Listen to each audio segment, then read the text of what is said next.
All right, so Senate Democrats say they don't want the Schumer shutdown to continue, but they keep voting again and again to keep the government closed. Unfortunately, last night, if you ask our Democratic senators, the Republicans didn't offer anything really new, just the same old stuff. Nothing on ACA, nothing on rescissions. And so, look, our Democrats want to go back and negotiate again, but they got to negotiate with something, get something in return. Yeah, if I was a betting man, I'd say it's going to happen again when they vote on Monday night. It's going to stay closed. What would really help the situation is if the Democrats wanted to negotiate maybe in good faith, but I don't think they do. Instead of working with the Republicans, Democrats tried to dominate social media with a cringe night live. I mean, it was bad, which was basically 24 hours straight of embarrassment. And when that didn't work, it was time to crank up the fear-mongering. We are living in an unprecedentedly dangerous moment, maybe the worst crisis in America literally since the Civil War. Here with me is Louisiana Senator John Kennedy. Senator, listen, it's no laughing matter, but when somebody like Bernie invokes the Civil War, at least I guess they're not saying this is worse than Watergate all over again. At least he's going back a few decades. I don't see it. This is worse than the Civil War, Senator? Well, let me explain what's going on. The country was just rocking along, minding its own business, and our budget expired midnight Tuesday night. So the Republicans went to the Democrats and said, look, let's just extend the then current budget for 7 more weeks while we negotiate a new one. And to our surprise, the Democrats said, no, we will not vote to do that. In fact, we'll shut down government unless you agree to give us $1.5 trillion, and we'll tell you how to spend it. Well, I mean, our heads snapped back. Look, I wasn't about to vote for that. My mother didn't raise a fool, and if she did, it was one of my brothers, and every Republican felt the same way. So we said no, and that's why we're in a shutdown. Now, Senator Schumer's getting a lot of the blame, and Lord knows he deserves it because he instructed all the Senate Democrats to vote to shut down government. But he's not really calling the shots. The group calling the shots is the socialist wing, the loon wing of the Democratic Party, because they're in control. And the head of the socialist wing of the Democratic Party is Congresswoman Ocasio-Cortez. She's really calling these shots. In fact, Senator Schumer is trying to ingratiate himself to the socialist wing of his party and to the Congresswoman. And I have to tell you, I don't hate anybody. I don't mean any disrespect. But based on her policies and beliefs, Congresswoman Ocasio-Cortez is single-handedly trying to put an end to dumb blonde jokes. I mean, based on her policies, $1.5 trillion, she must be bilingual. She's speaking English and stupid. There's no way we're going to go along with this, and that's why we're in a shutdown. Coming from Georgia, I'm still learning English myself, so I can at least respect that about her. Listen, you got this bill, 7 weeks. This is a kind of a yes or no answer. We got to rush here. Sure. If you get 7 weeks, can you get the budget passed through appropriations? Or is it just going to be kicking the can again? Yes, I think we could. Good. That's good to hear. Listen, Senator, thank you so much for joining us. And welcome to this special Friday night edition of Hannity. And tonight, a reckoning at the Democratic Party and the legacy media mob after years of lies, conspiracy theories, public corruption, and outright contempt for all of you, the American people, the elites. On the left, they have been totally exposed. Coming up, we're going to show you the latest insanity from the woke mob's war on Sydney Sweeney. Even the vice president, J.D. Vance, is weighing in. Also, Kamala Harris is forcing her way back into the spotlight.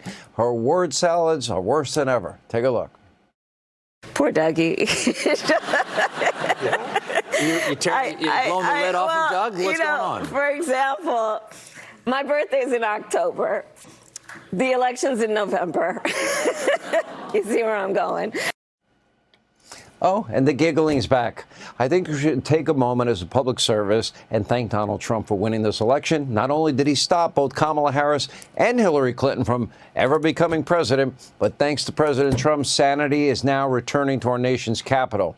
Now, think about what we all endured over the last decade. For starters, almost every Democrat, every bureaucrat, every so-called journalist pushing, peddling lies, conspiracy theories as fact. In reality, Trump-Russia collusion. Russia never happened. According to a recently declassified material from the Director of National Intelligence, Tulsi Gabbard, there was no evidence that Russia even wanted Trump to win in 2016.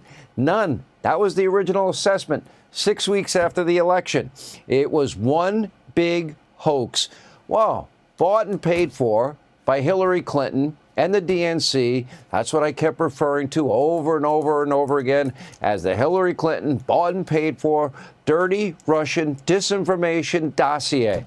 Take a look at your screen. And based on the newly declassified annex from the Durham probe, it was even approved by Hillary Clinton herself and then implemented with the help of then President Barack Hussein Obama, the CIA, the FBI. There is now a massive trove of hard evidence that, yep, Hillary Clinton, powerful federal bureaucrats, and maybe even Obama himself worked in coordination. They worked together to push Russian disinformation from the Clinton campaign. Why? First, to delegitimize Donald Trump's 2016 win, but first to prevent him from winning, but then to hurt his presidency. And of course, the people mentioned in those newly declassified emails, they are denying any and all wrongdoing. And so is the Soros-linked Open Society. But in 2020, Hillary Clinton couldn't help but brag that the Russia hoax tainted Trump's 2016 win, while also claiming, oh, I'm nothing at all. I did not have a single thing to do with that hoax, not one little thing, not one little bit. Take a look. It is a sign of such desperation by the Republicans, and it also is a reminder that Donald Trump knows that the Russians helped him win in 2016. And that is almost the biggest reason he wants to, go back to it time and time again, because he can't come to grips with the fact that there will always be an air of illegitimacy around the 2016 campaign. And he also is always trying to change the subject, trying to somehow cast aspersions on anyone. I happen to be one of his favorite subjects for aspersion casting. But mostly it's just pathetic. Now, in reality, both the Clinton campaign and the DNC, they were forced to pay a large fine for violating campaign laws after attempting to hide their funding of the dirty Russian disinformation dossier. So why would Clinton try to obscure payments for the dossier? And the answer is obvious. This wasn't just some kind of political ad campaign. No, a coordinated effort across the federal government and, of course, with their complicit, compliant friends in the legacy media mob to paint Donald Trump as a Russian plant, which he never was, despite any real evidence, just a debunked, lying dossier. And after the election, when Donald Trump won in spite of all of this, then it evolved into an effort to sabotage his presidency. And he had to deal with all of these lies, all of these conspiracy theories for pretty much his entire first term. This dirty Russian disinformation dossier was even used as, quote, evidence to obtain not one but 4 FISA court warrants to secretly, to ruin Carter Page's life and then backdoor spy on the Trump campaign, his transition team, and, of course, his presidency. And we'll have more on that in a moment. But naturally, the New York Times, remember, they got a Pulitzer Prize for getting almost everything wrong. Well, they're busy trying to cast all doubt on all the new evidence coming from Tulsi Gabbard, coming from John Ratcliffe, coming from the Durham Annex. In fact, they're now going back to the well one more time, and they're calling it Russian disinformation yet again. An article out today, quote, Clinton plan emails were likely made by Russian spies, declassified report shows. Okay, I've got this article right here in front of me. Only problem is the declassified report did not show that. Nowhere in the annex, nowhere does it state the declassified emails were likely made by Russian spies. Instead, the annex revealed that, quote, Durham consulted the FBI, which assessed that the information was likely authentic, but they couldn't corroborate exact copies of the Bernardo emails with Open Society Foundations. That CIA also determined, by the way, the intel was not the product of Russian fabrications. These are career senior intel officials, not the heavy brass that had a political agenda. And at this point, is anyone surprised? The New York Times, the same piece of garbage newspaper that won a Pulitzer Prize for reporting the Russia hoax and peddling these lies, not once, not twice, but over and over again, peddled it day in and day out. The same New York Times, that won a Pulitzer Prize for their effusive praise back in the day of Joseph Stalin and the Soviet Union. They don't care about the truth. For them, it's all about the agenda and power, and that agenda always lines up perfectly with the Democratic Party. Now, in 2016, it appears that almost every powerful entity was operating as one, all against Donald Trump. It was Clinton, Obama, Brennan, CIA, FBI, Mr. Higher Honor himself, James Comey, who couldn't seem to explain why he hid the true nature of the dossier from President Trump, you might recall. Did you tell him that the Steele dossier had been financed by his political opponents? No. I don't even think I used the term Steele dossier. I just talked about additional material. But did he have a right to know that? That had been financed by his political opponents? I don't know the answer to that. It wasn't necessary for my goal, which was to alert him that we had this information. Mr. Higher Honor. Everyone seemed to be on the same page, pushing the Russia hoax for years. Look at this new report from justthenews.com. Even then Vice President Joe Biden, quote, publicly linked Donald Trump to Vladimir Putin right around the same time that Hillary Clinton reportedly signed off on the Russia hoax. And again, none of it was true. Where's the apologies? Where are the retractions? Does anyone on the left or in the government or in the legacy media mob, did they regret anything? The closest we got to an apology when Senator Lindsey Graham asked the people that actually used that Hillary Clinton bought and paid for Russian disinformation dirty dossier as the basis, bulk of information for 4 FISA warrants, if, knowing what they know now, would they do it again? These answers are priceless. Take a look. If you knew then what you know now, would you have signed the warrant application in June of 2017 against Carter Page? No, sir. Okay. If you knew then what you know now, would you have signed the warrant application? No, I would not. Well, I believe you didn't know that what you signed was wrong. The question is, if you had known, you wouldn't have signed it. Is that correct? No, if I had known that it contained incorrect information, I certainly wouldn't have signed it. Knowing then what you know now about all the things that we've come to find, would you have still signed the warrant application against Carter Page in October, January, and April? No, I would want a much more complete understanding of what we were. Thank you very much. And joining me now on the legal ramifications of a conspiracy to take down President Trump is Fox News legal analyst Greg Jarrett. He is the author of the bestseller, Witch Hunt, the story of the greatest mass delusion in American political history. Also joining us is journalist Lee Smith, author of The Plot Against the President, the true story of how Congressman Devin Nunes uncovered the biggest political scandal in U.S. history.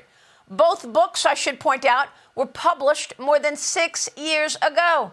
Back in 2019, these two were telling us the truth. Gentlemen, thank you so much for joining us this morning, and thank you for your work. Greg, kicking things off with you.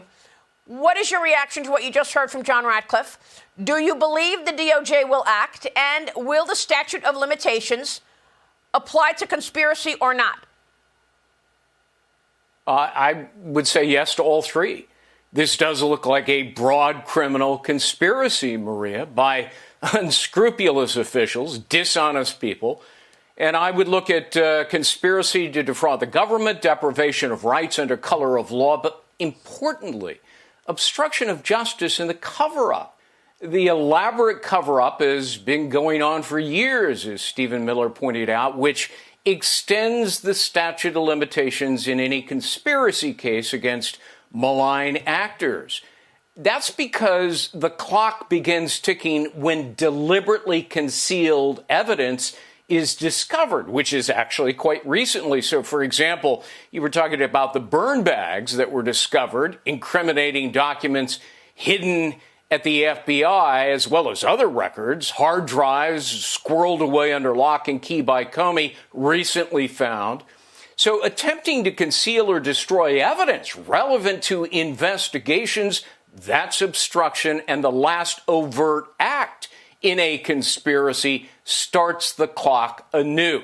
So that's the value of bringing a conspiracy case that includes obstruction. When do you expect the DOJ to act then, Greg? I think they still need to accumulate all of the relevant evidence, much of which is probably pretty incriminating. But I wouldn't be worrying about the clock right now. I'd be concerned about gathering all of the credible, reliable evidence to present to a grand jury. Lee Smith, I remember when you were writing this book and you were working with Devin Nunes to do so. And Devin Nunes is the hero in all of this. We know that. He was on my show on this program multiple times throughout 2016, 17, 18, telling the truth. I want to thank you and Greg for your truth telling. There were a few of us, myself, you, Molly Hemingway. What about the media's role? You haven't heard a peep of this on any of the mainstream media, this huge story. Well, I mean, it's hardly surprising, Maria, because the media was the crucial platform. None of this happened without the media. The issue was not that the Washington Post or the New York Times, that they blew the story or they were lazy. They were an important part of the story. Remember, especially the Times and especially the Post, this was a platform for leaks of classified information. They were part of a serial crime spree run by the Department of Justice and bad actors at the FBI, past and present at the time, 6 years ago. So it's not surprising that we see an article like the one that we saw this week by Charlie Savage and by Adam Goldman, which is running just insane nonsense, misreporting what this Durham Annex is actually about. I just want to make clear what this Durham Annex is about. It's about how the FBI hid information that came in from a trusted foreign partner. Durham never said anything like it was forged information by the Russians or anything like that. No, the fact is that the FBI, when this information came in, they hid it. And in fact, it's also a crucial piece of information that the CIA never believed that this intelligence was Russian disinformation. They believed it. So they knew what they had. They knew what it was pointing to. And instead of stopping it, instead of stopping this insane Clinton program to undermine Trump, what did they do? The FBI plotted to get a surveillance warrant to spy on the Trump campaign. And that's what led to the biggest political scandal in U.S. history. And Maria, you're absolutely right. You were on it. I remember talking to you for that book. I remember watching you and being very grateful, also to Greg's reporting too. And I'm happy, as you were speaking about before with Stephen Miller, that we'll have some clarification, I think, and accountability for the American people and for the people who got hurt. People in the Trump circle, like General Flynn, you said, like Roger Stone, like Paul Manafort, like Devin Nunes, like the Trump family. A lot of people were badly hurt by this, but as a whole, it really targeted our constitutional republic. Well, Greg, it ripped the country apart, didn't it? And the media was critical in terms of doing that. Well, they're still at it. And, you were all over the hoax from the very beginning. So kudos to you, Maria. But, right now, the New York Times would have us believe that these Clinton emails are fabricated Russian disinformation, their favored trope. But that's not what the Durham Annex says. As Lee points out, the story omits the critical passage that they may be entirely genuine and minimizes the conclusion that they were probably a composite of very real, authentic emails.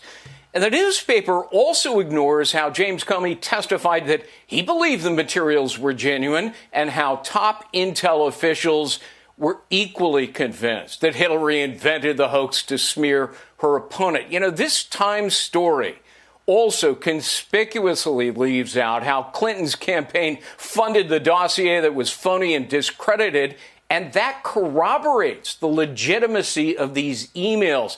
But don't forget, the Times won a Pulitzer Prize for getting the collusion story fundamentally wrong, so they're deeply invested in maintaining the fiction that, gee, everything's Russian disinformation, just like Hunter's laptop. There was never a Trump-Russia collusion conspiracy, but there was a conspiracy to frame Trump for collusion, and the media was in on it.